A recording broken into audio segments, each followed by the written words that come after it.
Hello mga katsako, so kasama niyo na naman muli ako at ngayong araw, dadalhin ko kayo sa pinakamahalagang makasaysayang lugar dito sa Laguna.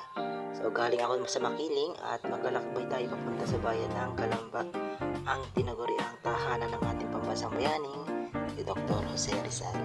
So para makapunta doon, sumakay tayo ng jeep mula dito sa amin. So mabilis lang naman ang biyahe at mabuting sa SM tayo bumaba. So may nabuti natin malakarin na lang kasi masarap maglakad lang no?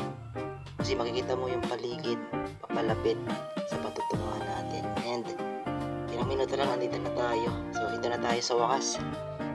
Narating ko na ang makasaysayang bahay ng ating bayanin si Dr. Jose Rizal. Ayan, pinapasok na nga tayo dyan. So grabe, talagang napakaganda at nakakamangha. So pag nakita mo ito sa personal, grabe, pagpasok mo pa lang ramdam mo na agad yung ganda ng paligid. So yung hiwaga at makasaysayan, yung kasaysayan at nakapaloob talaga sa lahat ng sulok, no? Sobrang ganda ng kabuuan ng bahay. At ang pinaka nagustuhan ko dito yung mga sinaunang gamit at kagamitan nila na makikita mo rito. Ayan. Kumbaga para kang bumalik sa nakaraan at nakikita kung paano nabuhay ang ating pambansang bayani, So, paano siya nabuhay noong unang panahon. Ayan. Ngayon, ang bahay na ito ay bukas po para sa lahat ng mga turista, sa mga gustong bumisita, at sa mga nais matuto at makita ang pamana ng ating pambansang bayaning Jose Rizal. So, pero alam nyo guys, ang pinakang go talaga natin dito ay tsako. Ayan, mga katsako. So, ang goal talaga dito ay makapagtsako, makapag-freestyle dito. At alam niyo namang itong anak ni si Bruce Lee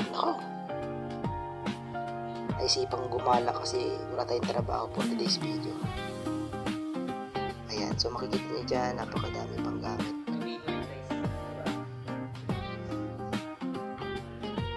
At nga pala guys, maraming salamat sa suporta at panonood ng ating video. Guys na. So binilisan nga lang para natin dyan tsako kasi nga makapagbawalan tayo kasi baka isipin nilang deadly weapon yung dalang natin, pero guys pum lang yan at hindi yan nakakasakit.